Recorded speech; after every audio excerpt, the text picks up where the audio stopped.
그 가운데 특별히 오늘 우리 에녹에 대해서 지난주에 서론적인 말씀 우리가 묵상해 봤는데요. 그 내용이 뭐냐면 가인의 후손과 셋의 후손의 어떤 차이를 묵상해 봤습니다. 그래서 가인 계열의 자손과 셋 계열의 자손의 삶의 특징이 전혀 다르다라고 그랬어요. 첫 번째, 가인 계열은 하나님을 떠남으로 시작했고 셋 계열은 하나님과 연결됨으로 시작한다. 그러니까 시작이 달랐다는 얘기죠. 시작이 달랐어. 우리 보통 그러잖아요. 너 출신 성분이 뭐야? 탁 출신 성분. 저 북한에 가면 평양에 머물 수 있는 사람들은 소수의 특권 계층들만 평양에 머무르잖아요. 출신 성분부터 다르다는 얘기입니다. 그러니까 출발부터 달랐다는 얘기죠. 셋 계열은 어때요? 하나님과 연결됨으로 시작하는 삶을 산 반면에, 그런데 어때요? 가인 계열은 하나님을 떠남으로 시작했다는 얘기입니다. 전혀 상반된 삶을 살아가게 되었죠. 우리도 역시 처음에 출발은 어떤 존재들처럼 살았어요. 우리는 가인 계열 같은 삶을 살았지만 하나님의 은혜로 우리는 어때요? 하나님과 연결되어지는 삶을 우리가 지금 살고 있습니다. 그래서 이 첫 번째 가인 계열은 하나님을 떠나거나, 그러니까 시작이 달랐다는 얘기죠. 두 번째는 뭐가 달랐어요? 삶이 달랐어. 그래서 가인 계열의 삶의 목적은 뭐였습니까? 이 땅에서 성공, 이 땅의 성공. 그러니까 이 땅의 성공, 정말 두발가인, 또 이런 사람들 뭐 퉁수 부는 자, 목축하는 자, 이런 사람들 조상이 됐다는 걸 보면 세상적인 성공을 위하여 달려가는 인생을 산 사람들이 가인 계열의 자손이었다. 오늘날의 많은 경우 가인 계열의 자손들처럼 살아가죠. 세상의 성공을 위하여서 달려가게 됩니다. 그래서 우리는 세상의 성공을 향해서 달려나가는 인생들이 되면 안 되는데, 어릴 때부터 하나님을 가까이 하고 하나님과 동행할 수 있는 그런 삶을 살아갈 수 있도록 우리가 그렇게 이끌어 줘야 됩니다. 우리 경명 집사님 손주 도윤이가 지난주에 돌잔치를 했는데, 돌잔치 때 막 이거 잡아라 저거 잡아라 막 유혹하던데 거기다가 성경책으로 하나 꽂아놔서 줄 뻔했는데 그런 건 없었더라고. 하여튼 어쨌든 어릴 적부터 하나님과 가까이 할 수 있는 그런 삶을 살아가야 되는데, 그런데 가인 계열의 자손들은 인생의 성공을 목적 삼고 살았다라는 얘기입니다. 그와 반면에 우리 셋 계열의 자손들은 어떻게 되든지 하나님과 어떻게 하면 좋은 관계를 맺을까, 어떤 그런 어떤 목적을 가지고 살았다라는 얘기죠. 그러다 보니까 하나님의 관심은 어떤 거였어요? 이처럼 세상적으로 성공하고 막 그런 셋 계열에 대해서는 전혀 무관심했어. 그 말은 무슨 말씀입니까? 어떻게 죽었는지에 대해서 별 그닥 기록을 하지 않고 했어요. 그런데 셋 계열은 어떻게 해요? 어떻게 살았고 몇 년을 살았고 자식을 어떻게 낳았고 어떻게 죽었고 자세하게 기록됐다는 얘기입니다. 이것은 뭐예요? 하나님이 기억하시는 삶을 살았다라는 얘기입니다. 저는 여러분 삶 역시 마찬가지. 세상적으로 아무리 성공하면 뭐합니까? 하나님이 기억하시지 않으면 아무런 의미가 없습니다. 그러나 내가 비록 세상에서 정말 아무도 모르는 그런 곳에서 묵묵하게 하나님을 사랑하고 섬기는 삶을 산다 할지라도 하나님은 우리를 기억하신다. 할렐루야. 여러분 애굽 땅에서 그야말로 400여 년 동안 이스라엘 백성들이 고통 가운데 있었지만 그 가운데서도 하나님 여전히 어때요? 그들을 기억하셨다라고 했습니다. 할렐루야. 이처럼 하나님은 이 땅에 살아가는 존재들 속에서 기억하시고 싶은 자가 있는 반면에 굳이 기억하고 싶지 않은 사람들이 있어요. 자주 얘기하는 것처럼 저 룻기서 보면은 어때요? 룻의 그 남편 될 보아스는 성경에 막 기록해 놨지만 보아스 룻의 남편 첫 번째 그 남편 될 그런 자격이 있는 사람은 어때요? 세상적인 욕심 때문에 나 기업 물을 자 안 될래. 그러니까 성경 그 사람은 이름을 기록을 안 해놨어요. 그냥 아무개라고 하면서 아무개. 여러분 누가복음 16장에 부자와 나사로 이야기가 나오지 않습니까? 부자는 이름이 없어요. 비록 거지였지만 그런 이름이 있어. 나사로. 이 땅에 이름이 있다는 것과 이름이 없다는 것은 굉장히 차이가 있죠. 하나님께서는 어때요? 우리를 기억하실 때 이름으로 기억하신 줄 믿습니다. 그래서 우리가 주님이 가르친 기도에도 이름이 거울이 기억임을 받으시오며 할렐루야. 그러니까 이름이 구별되었다는 얘기입니다. 전에 여러분 이름들도 우리 하나님이 기억하시는 그런 이름들이 될 수 있기를 바랍니다. 하나님이 기억할 수 있는 이름. 그래서 느헤미야는 어떻습니까? 하나님 나를 좀 기억해달라고 이런 기도를 드렸던 걸 알게 되는데요. 히스기야도 마찬가지 아니겠습니까? 하나님 저를 좀 제발 좀 기억해 달라고. 내 인생이 참 그렇지만 내가 그냥 죽어서는 안 됩니다. 자식도 없는데, 대를 이을 자식도 없는데, 아마 이렇게 울었을 것 같아.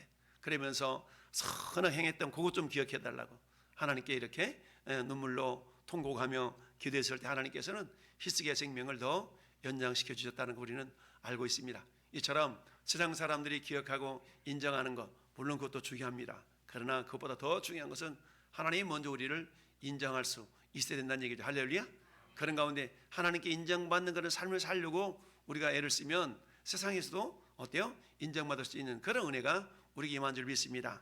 그래서 예수님의 인생을 여러분 누가복음 2장에 예수님은 잘하면 잘할수록 하나님과 사람들에게 사랑스러워갔다라고 성경은 기록하고 있습니다. 하나님께만 사랑스러워하는 것이 아니라 사람들에게도 사랑스러워갈 수 있는, 즉 하나님께도 인정받고 세상 사람들도 같이 인정받는 건 쉬운 일은 아니지만 예수님은 그런 삶을 사셨다라고 성경은 이야기를 하고 있는데요. 어쨌든 오늘 두 에녹에 대한 이야기를 우리가 살펴보고 있습니다. 자, 그래서 성경은 두 명의 에녹을 기록하고 있는데요. 한 사람은 가인의 계열에서 태어난 인본주의 문명의 첫 열매라고 표현할 수 있죠. 인본주의 열매, 인본주의 삶의 어떤 그런 문명의 첫 열매가 가인이 낳았던 아들, 그게 에녹이었고요. 그 다음에 다른 한 사람은 셋 계열에서 태어난 하나님과 동행한 자로서의 믿음의 대표가 된 에녹이라고 우리가 볼 수가 있겠죠. 우리가 흔히 그러지 않습니까? 야, 너 어떻게 이름값도 못하냐, 이름값도 못하냐. 우리 그런 얘기합니다. 이름값도 못한다고. 부모님들이 지어준 이름일 수도 있겠고 장명소 가서 지은 이름들도 있겠지만 어찌하든 그 이름이라는 것이 그야말로 자식을 통하여서 부모님이나 누군가가 좋은 길, 아주 좋은 그런 의미를 부여하고자 하는 그런 이름들이 대부분이지 않습니까? 그래서 그 이름값 하는 인생 우리가 부모님들이 기대를 하죠. 그래서 두 에녹의 삶이라는 것은 우리가 누구를 따라야 하고 누구를 따르지 말아야 하는지를 분명하게 보여준다. 자주 말씀드리지만 우리 신앙생활 잘하는 비결을 바로 뭐라고 그랬어요? 첫째, 나도 저렇게 해야지. 신앙생활 잘하는 사람 바라보면서 나도 저렇게 해야지. 둘째, 신앙생활 잘못한 사람들을 바라보면서 나는 저렇게 하지 말아야지. 이 두 가지만 잘하면 우리가 신앙에 A+를 줄 수가 있다. 그래서 오늘 두 사람을 통해서 우리는 분명 하나님과 동행했던 셋의 자손의 그 에녹의 삶을 우리가 본받아야 될 것은 분명합니다. 여러분, 에녹이라는 이름의 뜻이 봉헌된, 헌신된 또는 뭐 시작, 선생 이런 의미들이 있습니다. 여러분, 이 봉헌되었다, 바쳐졌다라는 의미잖아요. 봉헌되었다, 봉헌된 이름.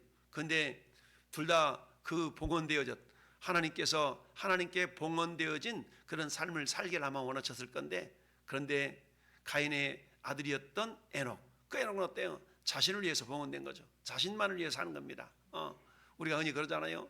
야, 너를 위해 살아, 너를 위해 살아. 이런 얘기를 많이 하지 않습니까? 너를 위해 살아, 너를 위해 살아. 그 말이 굉장히 격려인 것 같고 이런 것 같지만 실상은 맞는 말은 아니죠. 우리가 먼저 주님의 나라와 의를 구할 때에 우리 자신의 삶도 그야말로 부여해질 줄 믿습니다. 부여한다는 얘기는 물질적인 부여만 의미하는 것이 아니라 내 삶의 평안함과 그런 어떤 모든 것을 말하겠죠. 그래서 에녹이라는 뜻은 봉헌된, 헌신된, 시작, 선생. 여러분, 시작이라는 것은 길을 내는 첫 그런 의미가 있는 것 아니겠습니까? 그러니까 정말 이 두 에녹 가운데 에녹은 인본주의의 한마디로 말하면 시작이 되었다는 거 아니겠어요? 근데 두 번째 에녹은 어떻습니까? 하나님과 동행한 사람이 대표가 되었다라고 우리가 볼 수가 있죠. 어떤 시작을 이끌어갔습니까? 인본주의 시작을 이끌어간 자가 된 반면에 또한 어때요?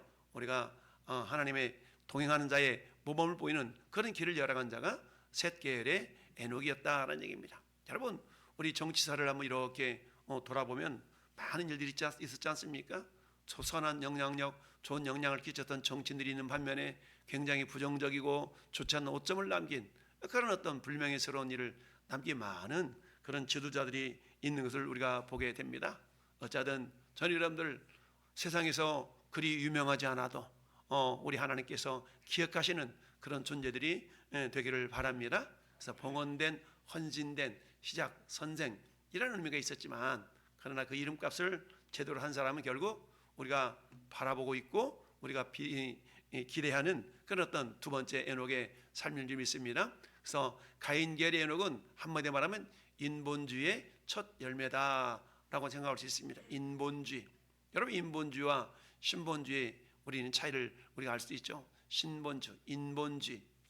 그래서 우리의 삶이 인본주의가 아닌 신본주의의 삶을 살아가야 된다. 그래서 어때?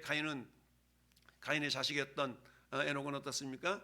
인간 중심의 도시를 건설하게 되었죠. 4장 17절 말씀 보니까 아내와 동침함에 그가 임신하여 에녹을 낳은지라 가인이 성을 쌓고 그의 아들의 이름으로 성을 이름하여 에녹이라. 에녹. 얼마나 자식을 귀하게 여겼으면 성을 이름을 에녹이라 했을까요? 우리가 보통 이름 따라 지은 성읍들이 많이 있어요. 그런 도시들도 많이 있죠. 자, 그런 것처럼 에녹이라고 명명했어요. 그러나 인간이 보기에는 아무리 그 삶이 찬란할지라도 하나님이 인정하시지 않으면 그것은 헛수고에 불과하다라는 얘기입니다. 인간 중심의 도시 건설을 한 에녹의 모습을 볼 수가 있습니다. 그래서 하나님이 인정하시는 삶을 살아야 된다. 그래서 시편 127편 1절에 같이 읽어봐요.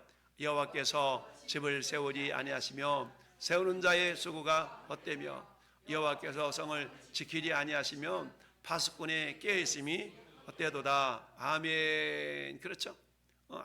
아무리 막 집을 세우고자 해도 하나님께서 허락하지 않으면 안 된다는 얘기입니다.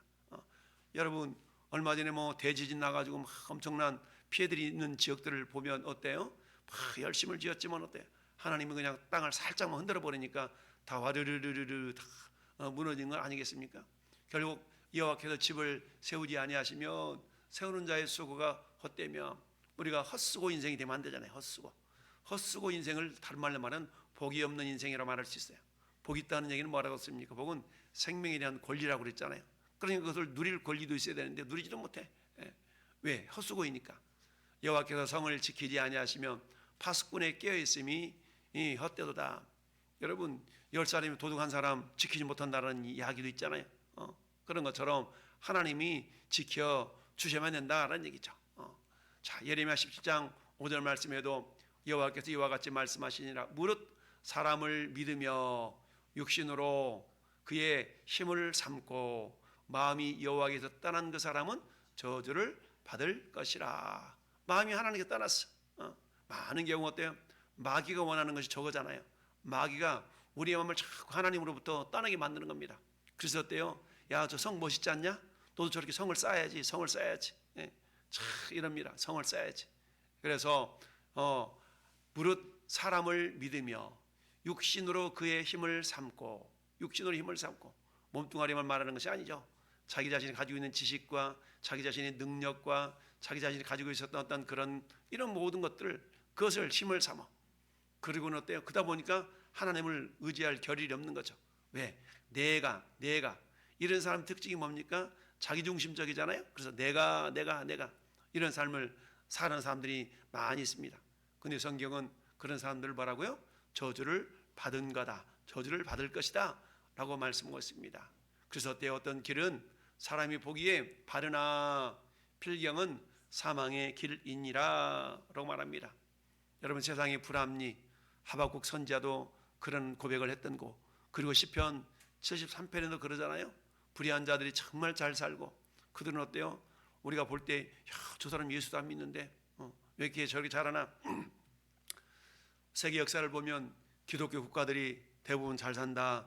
이렇게 이제 지난 주일 저 식탁자 교제할 때 그런 얘기를 하고 예수 안 믿는 저 불교 국가 이런 데는 대부분 후진국이다 라고 했더니 또 우리 강성묵 집사님이 우리나라도 갑부들은 불교인이다 이렇게 얘기를 하시더라고.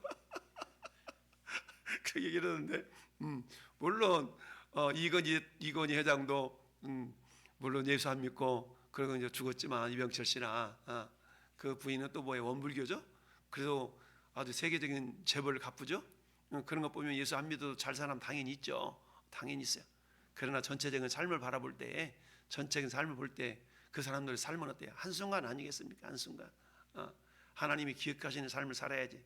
사람이 아무리 기억하는 것이 아니라, 그래서 세계 역사에 하나님이 기억하시는 그런 삶이라는 결국 예수 그리스도를 구주로 믿고 사는 그런 족속이고 그런 사람들이라는 의미로 이제 얘기를 좀 했는데 또 거기서 받아쳐가지고 또 그런 얘기를 하시더라고. 그래서 아이고 그러시냐고. 우리 강성묵 집사님한테 누가 문자를 하나 보내셨나봐. 그 민주당에서 우리 그 교회 폐쇄법을 발의했다고 이런 문자를 보냈는가봐. 그랬더니 그 아침에 저한테 전화가 왔어요. 이게 사실이냐? 정말 그럴 수 있냐? 내가 민주당 당협위원장인데 평택지요. 내가 모르게 이런 일이 있을 수가 있냐? 막 그러면서 저한테 막 따지시고 막 전화를 하셨어요. 그러게 이제 저도 확인해봐야 되겠는데 그러면서 막 그랬는데 알고 봤더니 정말로 민주당 의원들이 기독교를 이렇게 없애는 그런 입법을 했어요. 입법 예고라고 그러죠. 발의를 했다. 발의를 했어요. 참 그런 시대에 우리 살고 있습니다. 완전 가말로 다수석을 이렇게 차지하고 있는 그러다 보니까 원하는 건 다 하잖아요. 아무리 악법도 지켜야 된다는 말이 있는 것처럼 원하는 법을 다 만들어. 우리 맨날 기도하지 않습니까? 악법이 제정되지 않도록 해달라는 그런 기도도 하고 그러는데 아무튼 뭐 끊임없이 이번에 또 무슨 그 차별금지법에 대한 그런 또 법안도 다시 또 발의가 되고 그랬던데 하여튼 우리가 기도 많이 해야 됩니다. 기독교인 가운데 민주당이든 국민의힘이든 예수 믿는 사람들 많이 있고 심지어 뭐 누구는 장로잖아요. 장로 김아무개 저기는 장로예요. 장로도 많아. 그럼에도 불구하고 반헌법적이고 반기독교적인 법안을 발의를 하고 반기독교적인 입장에 서서 행동을 하고 이런 장로 집사들이 정말 국회의원으로 올라가 있다는 것 자체가 하나님 앞에 엄청난 범죄 죄를 짓는 것인데도 불구하고 왜 그래요? 그건 저 가인이지. 가인 첫 번째 가인의 개통해 나온 그런 에녹의 삶을 사는 것이지 셋 계열의 에녹의 삶을 사는 게 아니잖아요. 비록 명찰은 예수 믿는다는 명찰은 받아서 어떻게든지 장로가 되었는지 모르지만 그 삶을 알지 않습니까? 여러분 예수를 제대로 믿으면 자주 얘기하지만 우리 목사님들끼리 세계에서 그런 얘기예요. 예수 제대로 믿으면 좌파 골수가 될 수가 없다. 예수 제대로 믿으면 오른쪽으로 가는 것이고 옳은 것을 선택하는 그 길이 신본주의적인 그런 삶인데 사회주의적이고 공산주의적인 발상은 철저한 유물론이거든요. 유물론이라는 것은 인본주의고 인본주의와 신본주의가 같이 갈 수 없는 거예요. 그럼에도 불구하고 그런 법안을 발의를 하고 그런 당에서 정말 기독교적인 정말 하나님을 두려워하는 마음을 가지고 해야 되는데 그런 게 없어. 참. 여러분 미국을 건국했던 건국의 아버지가 조지 워싱턴 대통령이잖아요. 워싱턴 대통령이 건국을 할 때 기독교적인 가치관 속에서 미국이 건국이 됐어요. 그래서 여러분 종교 분리라고 얘기하자면 종교 분리. 정치와 종교는 이렇게 분리된다라고 이해를 하고 있지만 실질적으로 그 정확한 개념은 뭐냐면 이런 거예요. 조지 워싱턴 대통령이 미국을 건국할 때 헌법에다 뭘 명시했냐면 그러니까 종교 분리를 명시했는데 그게 뭐냐면 우리나라는 기독교적인 그런 가치관 속에 세워진 나라이기 때문에 기독교가 정부 정책이 잘못되어지는 것이 있으면 우리가 간섭하고 이렇게 얘기해가지고 권고를 해서 그게 발의가 할 수 있도록 간섭할 수 있는 권리가 뭐에 있다? 교회에 있다는 거예요. 기독교에 있다는 얘기죠. 그와 반면에 그렇다고 해서 정부는 그 기독교를 박해하거나 그래서는 안 된다라는 것이 정교 분리의 기본적인 개념이거든요. 근데 어때요? 종교가 정치를 간섭하지 말라 그러면서 거꾸로 정치는 종교를 간섭을 해서 심지어는 이것을 없애버리려고 하는 입법도 하고 이런 시대가 오늘 이 시대를 우리가 살아가고 있는 겁니다. 그러잖아요. 저 서슬파르턴 오고 가고 그런 시대에도 이만큼 우리 교회를 세상말로 박해하고 이런 시절이 없었어요. 그랬는데 어때요? 정부에 대해서 발언만 하고 약간 좀 저기 하면 아주 막 그런 어떤 시대를 우리가 살아가고 있는데 우리가 기도 많이 해서 정말 하나님 여러분들이 어떤 그런 기회들이 있으면 목소리를 내고 이게 바른 모습인데 강단에서 목사가 정치얘기 한다고 싫어서 교회 나가는 성도들도 많거든요. 우리 교회도 그런 성도 많이 있었어요. 정치얘기 목사가 정치얘기 여러분 성경 보면은 전부 다 선지자들이 전부 다 정치얘기 하는 거예요. 그래야 성도들이 바른 가치관을 가지고 신앙적인 가치관을 가지고 정치 생활을 하는 것이지, 전혀 이런 얘기를 하지 말라는 것은 이건 잘못된 것이죠.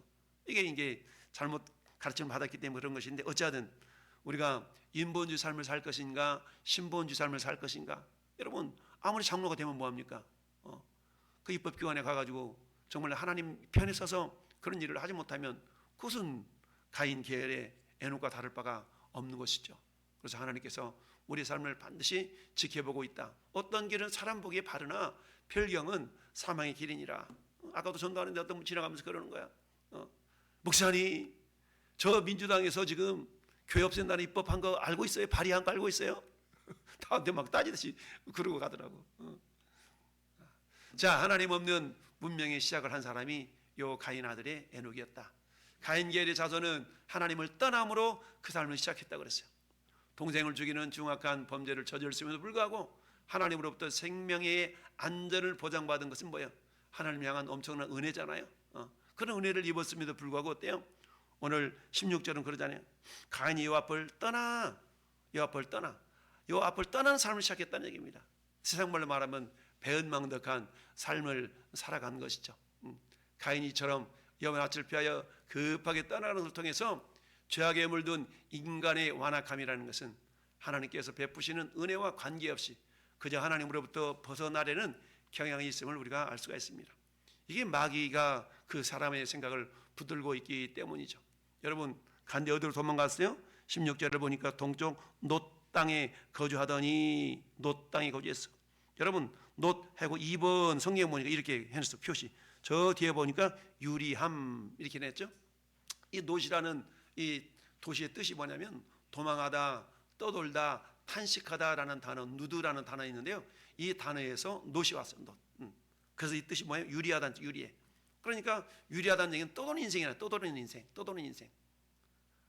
그러니까 가인이 하나님 낯을 피해서 간 곳이 어떤 곳이었어요? 떠돌이 인생을 사는 그런 도시로, 그런 힘을 가진 도시가 되었다는 얘기죠.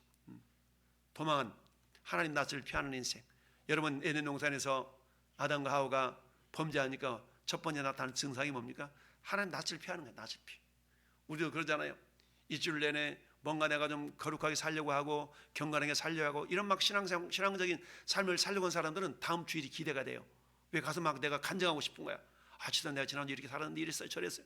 근데 여러분, 전혀 말씀과 상관없이 사는 사람 생각해 보세요. 다음 주일이 그렇게 안 기다려져. 왜? 교회 가기가 싫어져. 이게 뭐예요? 전형적인 가인의 후손인 에녹의 삶의 모습인 겁니다. 하나님의 여호와 앞을 떠나가는 인생.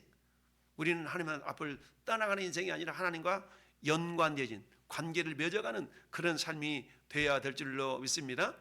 로마서 1장 21절, 하나님을 알되 하나님을 영화롭게도 하지 아니하며 감사하지도 아니하고 오히려 그 생각이 허망하여지며 미련한 마음이 어두워졌다. 그러니까 하나님 알만한 것들을 하나님 우주 만물에 다 심어줬다고 그러잖아요. 근데 하나님 영화롭게 하지 않는다는 얘기입니다. 내가 장로인데, 내가 안수집사인데, 내가 목사인데, 그럼 어때? 하나님 편에 서야 되죠. 근데 어때요? 하나님을 대적하는 편에 서 있는 목사들이 얼마나 많습니까? 참 그래요. 그래서 참 안타까운데 시편 2편 1절 2절 같이 읽어봐요. 시작. 어찌하여 이방 나라들이 분노하며 민족들이 헛된 일을 꾸미는가? 세상의 군왕들이 나서며 관원들이 서로 꾀하여 여호와의 그의 기름 부음 받은 자를 대적하며, 여호와와 그 기름 부음 받은 자들을 뭐예요? 대적해. 대적. 이게 오늘날의 모습인 것이죠. 기름 부음 받은 자들. 우리 모든 성도들은 기름 부음 받은 자들이에요. 할렐루야. 목사만 기름 부음 받은 것이 아니라 모든 성도들은 이미 기름 부음 받은 자들, 그리스도인들입니다. 할렐루야. 근데 그들이 어때요? 이제 대적해서 그런 모습들을 보이고 있죠. 이사야 30장 1절도 읽어볼까요? 할렐루야. 여호와께서 이르시되 배역한 자식들은 화 있을진저 그들이 개교를 베푸나 나로 말미암지 아니하며 명약을 맺으나 나의 영으로 말미암지 아니하고 죄의 죄를 더하도다. 아멘. 배역한 자식들은 화 있을진저, 전혀 하나님과 상관없는 잔꾀를 피우고 있다는 얘기죠. 하나님과 상관없는 자기들의 안위, 자기들의 앞날만 계산하는 겁니다. 요즘 우리는 그런 정치를 보면서 그런 생각들을 많이 할 수가 있는데요. 자, 그렇습니다. 노 땅은 땅 잡히잖아요. 농 땅은 바로 이곳이 하나님의 낯을 피해 가인이 도망하여 온 방황하는 땅이었으며, 또한 그가 이곳 옛 이곳에서 이곳에서 기쁨이 없는 탄식을 하는 삶을 살았기 때문이다라고 볼 수 있습니다. 자, 만일 한번 읽어볼까? 시작. 만일 우리가 그리스도의 보혈의 공로를 힘입어 이러한 죄 문제를 해결받지 못했다면 탄식의 땅 놋과는 비교할 수 없는 고통의 장소인 지옥에 빠져 영원토록 탄식하게 되었을 것입니다. 아멘. 여러분 그러잖아요. 부자가 저 불꽃 가운데 시민회가 고통받고 있다. 저 나사로 손끝에다 물 한 방울 제발 적셔가지고 내 혀끝에 내 혀를 좀 적셔서 서늘하게 해달라고 그렇게 부탁을 하잖아요. 이게 어때요? 결국 가인의 자손인 에녹의 삶의 끄트머리가 저렇게 된다는 얘기죠. 계시록 20장 13절로 15절 쳐보세요. 같이 읽어볼까요? 시작. 바다가 그 가운데서 죽은 자들을 내주고 또 사망과 음부도 그 가운데서 죽은 자들을 내주매 각 사람이 자기의 행위대로 심판을 받고 사망과 음부도 불못에 던져지니 이것은 둘째 사망 곧 불목이라. 누구든지 생명책에 기록되지 못한 자는 불못에 던져지더라. 아멘. 할렐루야. 그 불못은 희한하게도 구더기도 죽지 않는다고 그러잖아요. 구더기도 죽지 않아요. 이런 곳에 떨어져 갈 수밖에 없다. 반면에 셋 계열의 에녹은 어때요? 하나님과 동행한 자의 대표죠. 할렐루야. 그래서 믿음으로 하나님과 동행했다. 자, 에녹이 하나님과 동행했다는 것은 어떤 의미가 있어요? 하나님께서 원하시는 삶의 원리에 따라서 마치 한 놈을 이룬 부부처럼 하나님과 매우 친밀하게 교제했음을 의미합니다. 하나님과 친밀하게 교제를 했어요. 그러니까 어때요? 오늘 집을 나서기 전 기도했나요? 오늘 받을 은총이에 호소했나요? 오늘 받을 은총, 오늘 집을 나서기 전 기도했나? 이게 뭐예요? 그만큼 하나님과 친밀한 교제를 나누는 자의 특징 아니겠습니까?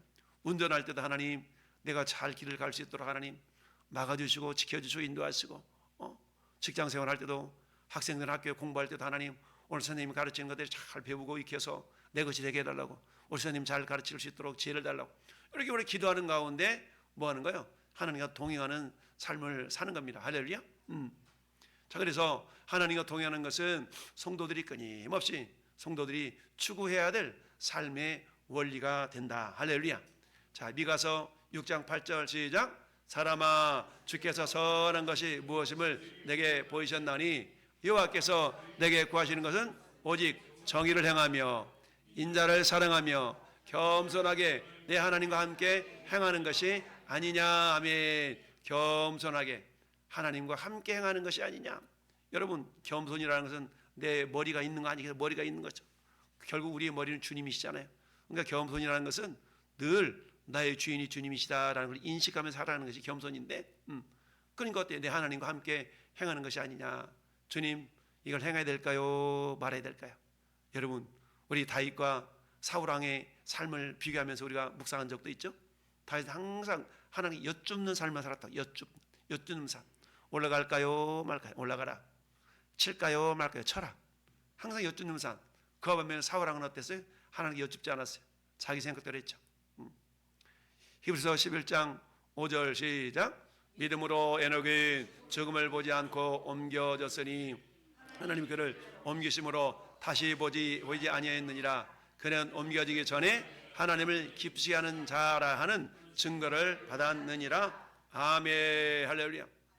우리가 어떤 일 어떤 말을 하면 너 증거 있어? 증거 내놔봐. 뭐 그러잖아요. 증거. 법도 증거주의잖아요. 증거. 증거 있어? 근데 에녹은 어떻다고요? 하나님을 기쁘시게 하는 자라는 증거가 있다는 얘기입니다. 여러분이 누군가가 여러분을 향해서 증거 있어? 탁 이렇게 물어볼 때 그 내 증거는 이거야. 탁 우리가 보여줄 수만 있다면 할렐루야. 그래서 뭐 어떤 겁니까? 나처럼 해봐라. 이렇게. 우리 사도 바울이 그렇지 않습니까? 내가 주님을 본받은 것 같이 너희 나를 본받는 자가 되라. 이야, 얼마나 멋진 말이에요. 내가 주님을 본받은 것처럼 너희도 나를 본받은 자가 되라 라고 말할 수 있다는 것은 엄청난 그런 고백 아니겠습니까? 우리들도 그 누군가를 향해서 신앙생활 어떻게 해야 되는 거야? 물어볼 때 여러분 어떻게 대답해 줘야 돼요? 나만 따라해, 나만 따라해. 이렇게 대답할 수 있으면 A 플러스 아니겠습니까? 근데 나만 따라 이렇게 해야 되는데 내가 그렇게 못해. 그렇게 못해. 어떻게 해야 되는데 그냥 해. 그냥 하면 안 되고 누군가가 신앙생활 잘하는 사람을 모델 삼아서 이걸 우리가 영어로 유식하게 멘토라고 그러잖아. 멘토. 그래서 신앙생활 잘하는 사람을 바라보는 거야. 나도 저렇게 해야지, 저렇게 해야지. 근데 신앙생활 잘못한 사람을 멘토 삼으면 어떻게 돼요? 우리 신앙이 잘못 가는 거야. 그러니까 우리는 신앙생활 잘한 사람들을 멘토 삼아가지고 나도 저렇게 해야지.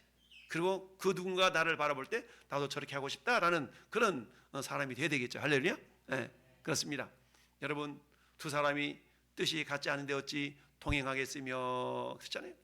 가장 힘든 것 중 한 가지가 뜻이 맞지 않는 사람과 여행하는 거라 그러잖아요. 뜻이 안 맞는 사람과 여행해봐. 되게 나 갈래. 돌아갈래. 근데 뜻이 잘 맞는 사람과 여행해봐. 우리 좀 더 가면 안 될까? 좀 더 하면 안 될까? 이렇게 되겠죠. 우리 목사님들도 마찬가지. 목사님 세계에서도 뭔가 뜻이 맞는 목사님들과 같이 가면 그 여행이 즐겁고 그러는데 그냥 꼭 한 사람씩 또 그런 분들이 있잖아요. 태클 걸고 이러시는 분들. 그러면 괜히 싫어.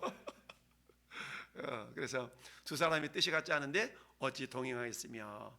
동행한다는 건 우리 주님과 동행한다는 건 뭡니까? 주님이 당신의 뜻을 우리 뜻에 맞춰주시지 않잖아요. 우리가 주님의 뜻에 맞춰서 가야 되는 거잖아요. 그러니까 두 사람이 뜻이 같지 않은데 어찌 동행하였으며. 우리가 하나님과 동행하기 위해서는 뜻이 같아야 돼. 근데 어떤 뜻? 내 뜻이 주님의 뜻과 같아야 돼요. 그러려면 내 뜻이 주님 뜻에 맞춰져야 되겠죠. 할렐루야. 그래서 내 뜻과 내 생각과 내 의지가 주님의 뜻과 주님의 생각과 주님의 의지하고 이렇게 일치될 때에 우리는 동행이라고 말할 수가 있는 것입니다. 할렐루야. 그렇습니다. 이처럼 하나님과 동행하는 사람이 에녹이었고 그러다 보니까 어떻습니까? 하나님께 인정받는 삶을 살았어. 우리 모두 마찬가지. 하나님께 인정받을 수 있는 사람이 되기를 바랍니다. 야, 너 내 종 욥 좀 봤어? 저처럼 어려운 사람이 어디가 있어? 내 종 욥 봤지? 참 우리 하나님이 자랑할 수 있는 사람. 이 시간 함께 예배하는 저와 여러분들이 우리 주님이 자랑하고 싶은 그런 믿음의 용사들이 되기를 바랍니다. 셋째 에녹은 죽음을 보지 않고 하나님께서 데려가신 유일한 인물 중 하나이죠. 두 번째 사람은 누구예요? 엘리야가 그랬죠. 엘리야. 근데 여러분 예수님이 우리가 죽기 전에 오시면 모든 사람들이 저 에녹이나 엘리야처럼 되는 겁니다. 할렐루야. 근데 우리가 죽음 이후에 예수님이 재림하시면 우리는 부활하겠지만 우리가 죽기 전에 예수님이 재림하시면 다시 오시면 우리 모두가 다 에녹같이 되는 겁니다. 할렐루야. 그렇습니다. 그래서 에녹의 삶이 하나님께 온전히 인정받았음을 보여주는 특별한 사건이다. 그는 300년 동안이나 하나님과 동행했어요. 단순히 일시적인 열심이 아니라 그렇잖아요. 우리 잠깐은 열심히 잘할 수 있어요. 그러나 계속 잘하는 건 내 힘이 아니거든요. 그래서 사도 베드로가 누가 말하려면 하나님 말씀을 하시는 것 같이 하고 누가 봉사하려면 어떻게 하라고요? 하나님이 공급하시는 힘으로 하는 것 같이 하라는 얘기입니다. 할렐루야. 왜? 내 힘에는 한계가 있거든요. 우리가 한때 열심히 하다가 보니까 어느 순간에 뭐 사라지듯이 흐지부지 사라져버린 경우가 얼마나 많아요. 근데 어때요? 그야말로 무던하게 지긋하게 우리가 그걸 단무지라고 해요. 단무지 단순하게 무한반복 또 무던하게 그냥 계속적으로 지속적이고 이렇게 할 수 있는 그것은 결국 내가 아니라 주님과 동행할 때만이 가능한 그런 삶의 모습이다라고 말할 수가 있죠. 그렇습니다. 일시적인 열심이 아니라 꾸준한 믿음의 발걸음이 우리의 발걸음이 됐으면 좋겠고요. 할렐루야. 자, 성도는 이처럼 매일의 삶 속에서 예배와 기도와 말씀 묵상과 선을 행하는 그런 모습일 때마다 하나님을 의식하면서 우리가 이걸 꼬람대어 하나님의 면전에서 하나님이 내 앞에 계신 것 같은 그런, 여러분 우리가 그러잖아요. 우리 학생들 이제 고등학교 대학교 들어가 보면은 무시험 무감독 시험이라는 게 무감독 감독이 없어. 그럼 어때요? 감독이 없으면 누가 감독이에요? 내 양심. 하나님은 감독이잖아요. 그럼 어떻게 해야 돼요? 컨닝하면 안 되는데 야 감독도 없는데 컨닝해야지. 이런 사람도 있거든요. 그러니까 무감독 서로 신뢰하고 이렇게 돼야 되는데 자 그런 모습 이게 꼬람대요. 하나님께서 나를 지켜보신다라는 그런 의식을 가지고 우리가 살아가야 된다는 얘기죠. 이게 어때요? 믿음이 없이는 기쁘시게 하지 못하나니 하나님께 나가는 자는 반드시 그가 계셔. 어디 계셔요? 내 안에도 계시고 내 앞에도 계시고 내 뒤에도 계시고 항상 나와 함께 하십니다. 할렐루야. 그가 계신 것과 또한 그가 자기를 찾는 자들에게 상 주시는 이심을 믿어야 할지니라. 할렐루야. 우리가 뭘로 찾습니까? 오늘같이 예배로 찾고요, 또는 개인적으로는 기도로 찾고요, 또는 말씀 묵상으로 찾고요. 이렇게 찾는 가운데 하나님께서 상 주신다. 그 상은 기도 응답으로 될 수가 있겠고, 문제 해결로 다가올 수도 있겠고, 다양한 모습으로 우리에게 다가오게 된 줄 믿습니다. 어쩌면 하나님은 실존하시는 하나님, 그분의 실존을 우리가 믿고 인정해 드릴 때에, 그리고 그분을 가까이 하려고 하는 모든 자들 속에 하나님은 반드시 상으로 응답을 주신다. 요한복음 14장 23절도 예수께 대답해 이르시되 사람이 나를 사랑하며 내 말을 지키리니 내 아버지께 그를 사랑하실 것이요 우리가 그에 가서 거처를 그와 함께 하리라. 할렐루야. 우리 주님이 우리를 거처 삼아서 우리 안에 계시잖아요. 그래서 우리를 뭐라고 그래요? 성전이라고 해요. 성전. 예배당이 성전. 예배당도 성전이죠, 당연히. 그다음 예배당만이 성전이 아니라 우리 몸이 성전. 우리 성령 하나님이 우리를 거처 삼아서 우리가 그에게 가서 거처를 그와 함께 하리라. 할렐루야. 그러니까 성부, 성자, 성령님이, 우리 삼위일체 하나님이 우리 안에 계시는 겁니다. 시편 37편 23절에도 시작. 여호와께서 사람의 걸음을 정하시고 그 걸음을 기뻐하시나니. 아멘. 여러분, 여호와께서 사람의 걸음을 정하셨어. 근데 걸음을 정하시고 그 길을 기뻐하시나니, 그 걸음을 주님이 이끄신 대로 순종하는 자들에게 하나님이 기뻐하심이 있겠죠. 정했는데 내 마음대로 가버려. 그런데 하나님 기뻐할 리가 없죠. 하나님이 기뻐하신다는 얘기는 어때요? 우리의 발걸음을 내가 곧 길이요 진리요 생명이다, 주의 말씀은 내 발의 등이요 내 길이 빛이다 라는 그 말씀대로 이렇게 쫓아 따라갈 때 주님이 그 모습을 바라보면서 잘 가고 있구만. 우리 어린아이를 심부름 시켜놓고 저 부모가 쫄라붙지 따라가 보는 거야. 잘 가고 있나, 잘 가고 있나. 3살 4살짜리를 심부름 시켜놓고 부모가 따라가 보는 거야. 잘 가고 있나. 잘 가고 있구만. 하나님도 마찬가지. 우리에게 걸음을 정하셔서 잘 가고 있나 안 가고 있나 하나님 지켜보시는 거예요. 잘 가고 있구만. 이게 기뻐하는 거잖아요. 할렐루야. 하나님이 기뻐하시는 우리 모두가 되시길 바랍니다. 그렇다면 우리는 누구를 따를 것인가? 말할 것도 없이 따르지 말아야 될 길, 인본주의 길은 우리가 따라가지 말아야 된다. 할렐루야. 따라야 될 길은 어떤 길? 하나님과 동행하는 길, 신본주의 길. 할렐루야. 즉 하나님을 떠난 가인의 후손의 에녹의 길은 우리가 따라서는 안 된다. 저 가인의 후손인 에녹의 길은 어때요? 세상에서 명예를 얻는 것, 세상에 자기 이름을 내는 것에 초점을 맞추는 삶을 살았어요. 우리는 비록 세상에서는 정말 무명이어도 괜찮다는 그런 찬송이 있는 것처럼 무명이라 할지라도 주님이 기억하시는 인생이 될 수 있도록, 할렐루야. 그런 삶을 살려고 그러면 어때요? 주님과 동행하는 삶을 살아야 된다. 이게 어때? 셋 계열의 에녹의 삶이었다. 자, 요한일서 2장 15절에 이 세상에 있는 것들을 뭐 하지 말라? 사랑하지 말아라. 누구든지 세상을 사랑하면 아버지 사랑이 그 안에 있지 않다. 마태복음 7장에도 나의 말을 듣고 행하지 아니하는 자는 그 집을 모래 위에 집은 어리석은 사람과 같다. 우리는 집을 모래 위에 세우면 안 되잖아요. 반석에 세워야 되지. 그래도 육신의 생각과 성령의 생각이 전혀 다르다. 성령의 생각은 생명과 평안이지만 육신의 생각은 뭐다? 사망이다. 따라서 우리는 어때요? 성령의 생각을 잘 쫓아 생명과 평안을 누리는 주인공들이 되어야 될 줄로 믿습니다.